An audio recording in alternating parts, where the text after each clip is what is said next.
வணக்கம், good morning, happy morning, wonderful morning.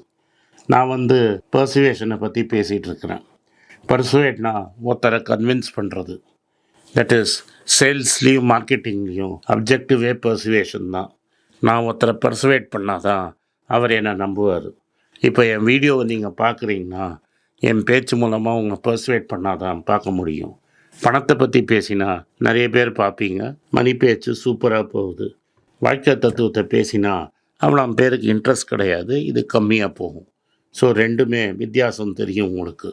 So உங்களை நான் பர்சுவேட் பண்ணி உங்களை என்னோட பேசுகிறதுக்கு வைக்கணுங்கிறது எனக்கோட கோல். ஸோ என்னை உங்களை பார்த்தீங்கன்னா தான் என் வீடியோ இன்னும் போகும், எனக்கு உற்சாகம் வரும், இன்னும் பேச தோணும். இந்த மாதிரி பர்சுவேஷன் பண்ணுறது எப்படிங்கிறத பற்றி, சைக்காலஜியை பற்றி இவர் ஒரு புஸ்தகம் எழுதியிருந்தார், ராபர்ட் சிட்லானின்னு. அந்த புஸ்தகத்தை தான் இப்போ நான் பேசிகிட்ருக்கிறேன். இந்த புக்கை எனக்கு இன்ட்ரடியூஸ் பண்ணது சார்லி மங்கர். இது பிஸ்னஸில் சக்ஸஸ்ஃபுல்லாக எவ்வளோ மாடல்ஸ் இருக்குங்கிறது நம்மளுக்கு புரியும். இந்த பேசிக் 6 மென்டல் மாடலை எடுத்து நீங்கள் அப்ளை பண்ணிங்கன்னா all aspects of life, both business, personal, social, எல்லா இடத்துலையுமே இது யூஸ் ஆகும். ஸோ வாழ்க்கையில் நம்ம யாரையாவது பர்சுவேட் பண்ணோன்னா கூட நம்மளுக்கு இந்த டெக்னிக்ஸ்லாம் யூஸ்ஃபுல் ஆகும். 4 டெக்னிக் பற்றி உங்கள்கிட்ட போன 4 நாளாக பேசிகிட்ருக்கிறேன். இந்த 4 டெக்னிக்கில் நீங்கள் பலதை யூஸ் பண்ணியிருப்பீங்க. எங்கெங்கே யார் யூஸ் பண்ணுறாங்கங்கிறதையும் நான் சொன்னேன். கோவில் குருக்கள்லேருந்து ஒரு மெடிக்கல் கம்பெனி கூட எப்படி இதை யூஸ் பண்ணுங்கிறத உங்களுக்கு புரிய வச்சுருக்கிறேன். உங்கள்கிட்ட இன்சூரன்ஸ் பாலிசியை கூட அத்தாரிட்டி அப்படிங்கிற ஆளை வச்சு பண்ணிவிடுவாங்க. எஸ்பெஷலி நீங்கள் பார்த்தீங்கன்னா உங்கள் பேங்க் மேனேஜர் அப்படிங்கிறவனை நீங்கள் ஒரு அத்தாரிட்டி ஃபிகராக பார்க்குறீங்க. அவன் உங்கள் தலையில் ஒரு இன்சூரன்ஸை கட்டிடுறான். ஒரு 3 வருஷம் கழிச்சு தான் அவன் நம்மளை கவுத்துட்டான்னு நம்மளுக்கு தெரியுது. அதுதான் அத்தாரிட்டி செல்லிங். இதை தான் நேற்று நான் பேசியிருந்தேன். அதே மாதிரி இன்றைக்கி இன்னொரு விஷயத்தை பற்றி பேசலான்னு நினச்சேன். இது 5வது பாயிண்ட்டு. இந்த 5வது பாயிண்டில் என்ன பண்ண போகிறோன்னா, லைக் அப்படிங்கிற பாயிண்ட்டை பேச போகிறோம். ஒருத்தரை நம்மளுக்கு பிடிச்சி போயிடுச்சுன்னா நம்ம அவருக்கு என்ன வேணால் செய்வோம். இதை பிஹேவியரல் எக்கனாமிக்ஸில் ஹேலோ எஃபெக்ட் அப்படின்னு சொல்லுவாங்க. ஹேலோனா பின்னாடி ஒளிவட்டம். அந்த காலத்தில் சினிமா படத்தில் இல்லாட்டா கடவுள் படத்துலலாம் பின்னாடி ஒரு ஒளிவட்டம் தெரியும். அந்த ஒளிவட்டம் தெரிஞ்சு அதுதான் ஹேலோன்னு சொல்லுவாங்க இங்கிலீஷில். அது மாதிரி இருந்தால் அந்த ஆள் சொன்னால் நம்ம என்ன வேணால் பண்ணுவோம். இப்போ என்னை பொறுத்த வரைக்கும் டாட்டா ஒரு ஹேலோ எஃபெக்ட். இன்றைக்கி இந்தியா ஃபுல்லாக ரத்தன் டாட்டாவை ரொம்ப மதிக்கிறாங்க. அவர் கேட்டார்னா என்ன வேணால் பண்ணுவாங்க. அவர் ஒரு பப்ளிக் இஷ்யூ போட்டு பணம் ரைஸ் பண்ணணுன்னு நினச்சார்னா ஒன்றுமே கேட்காம கொண்டு போய் பணத்தை கொட்டுவாங்க. அந்த மாதிரி அவர் மதிப்பை சம்பாதிச்சு வச்சுருக்கிறாரு. மக்களுக்கு அவர் பிடிச்சிருக்கு. டாட்டா கம்பெனியில் யாருமே இன்வெஸ்ட் பண்ணாட்டா கூட, இன்வெஸ்ட் பண்ணாதவங்க கூட டாட்டாவை போய் பப்ளிக் இஷ்யூ வந்ததுன்னா ஒரு பெரிய இன்ட்ரெஸ்ட் காட்டுவாங்க. இப்போ டாட்டா டெக்னாலஜிஸ் இஷ்யூஸில் பார்த்தீங்கன்னா 100 மடங்குகளுக்கு மேலே அந்த ஷேருக்கு சப்ஸ்கிரிப்ஷன் வந்தது. ஏன்னா மக்களுக்கு அவரை பிடிக்கும். அது மாதிரி ஒருத்தரை பிடிச்சிருச்சுன்னா நம்ம என்ன வேணால் செய்வோம். இதை நிறைய பேர் யூஸ் பண்ணுவாங்க. இதில் இந்த வேலண்டைன் டே கிஃப்ட் விற்கிறதுல இதெல்லாம் சூப்பர். இதில் கிஃப்ட்டு கொடுக்கறது, ஒரு பொண்ணு பையனுக்கு கொடுக்கறது, பையன் பொண்ணுக்கு கொடுக்குற கிஃப்ட் மார்க்கெட்டிங் எல்லாமே இதை யூஸ் பண்ணி விற்பாங்க. இந்த சாக்லேட்டு, க்ரீட்டிங் கார்ட்ஸு, இப்போ க்ரீட்டிங் கார்ட்ஸ் வாங்கிறது இல்லை, இது புடவை, துணி, இது எல்லாத்துக்குமே இதை மார்க்கெட்டிங்கில் பக்காவாக யூஸ் பண்ணுவாங்க. வேலண்டைன்ஸ் டே அன்றைக்கி இது நடக்கும். இப்போ ஒரு பையனும் பொண்ணும் ஒரு ரிலேஷன்ஷிப்பில் இருக்காங்கன்னா அந்த பொண்ணை பிடிச்சிருக்குன்னு அந்த பையனு என்ன வேணால் பண்ணுவான்.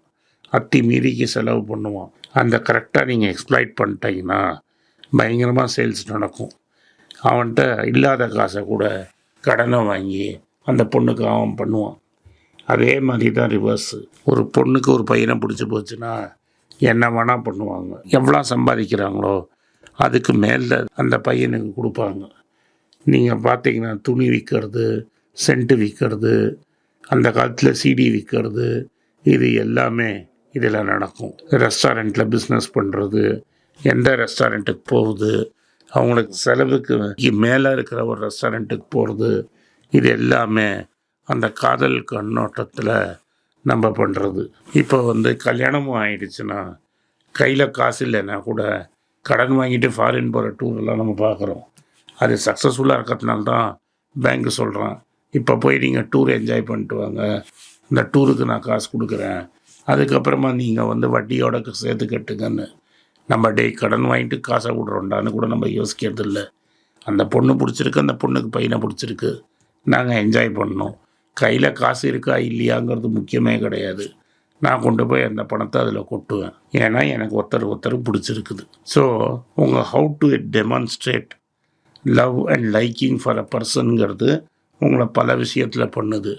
இப்போ இதில் மதர்ஸ் டே அப்படின்னு ஒரு செலிப்ரேஷனு, ஃபாதர்ஸ் டே, ஃப்ரெண்ட்ஷிப் டே, இது எல்லாமே இந்த டே சொல்கிறதே வேலண்டைன்ஸ் டே, ஃபாதர்ஸ் டே, மதர்ஸ் டே, இதெல்லாம் டே எல்லாம் என்னென்னா மார்க்கெட்டிங் கிமிக்கு.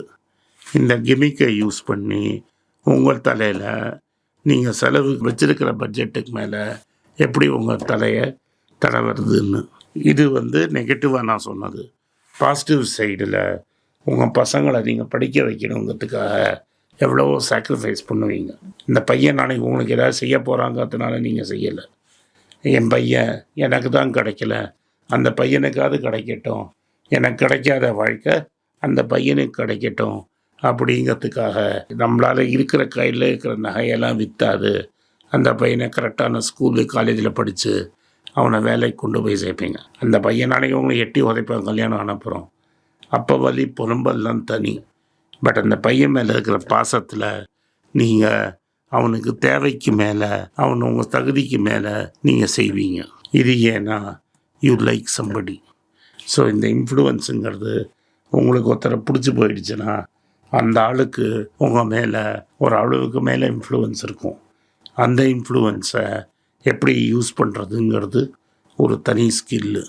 நான் சொன்ன மாதிரி இந்த டே அப்படிங்கிற கான்செப்டை யூஸ் பண்ணுறதுங்கிறதே இது மாதிரி வேலைக்கு தான். இது மாதிரி வேலைகளை யூஸ் பண்ணி அந்த பசங்களை அவங்கள மடக்கி உங்களுக்கு ப்ராடக்ட் விற்குது.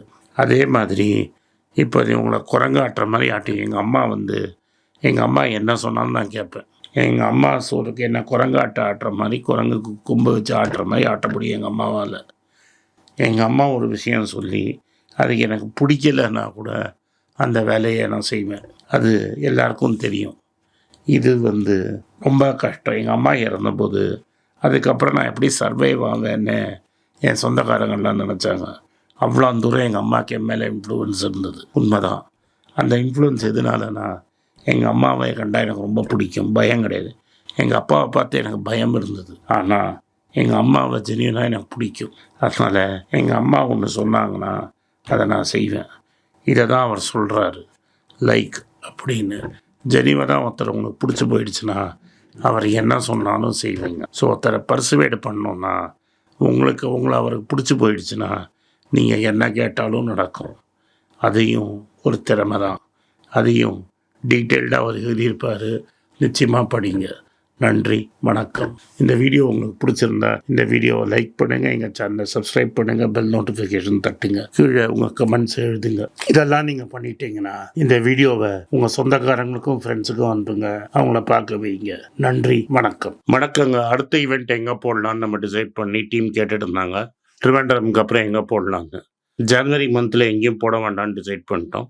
ஸோ பிப்ரவரி மாதத்தில் திரும்பி துபாயில் ஈவெண்ட் போடலான்னு டிசைட் பண்ணியிருக்கோம். ஸோ பிப்ரவரி மாதத்தில் துபாயில் உங்களை சந்திக்கிறேன். எமிரேட்ஸில் இருக்கிறவங்க எல்லாருமே வரலாம். துபாயில் 24th February ஈவினிங் ஒரு 3:30-4 மணிக்கு மீட்டிங் இருக்கும். கீழே இருக்கிற வாட்ஸ்அப் நம்பர்லேயும் இமெயில் ஐடியிலையும் கான்டாக்ட் பண்ணுங்கள். எங்கள் டீம் உங்களை ஹெல்ப் பண்ணுவாங்க.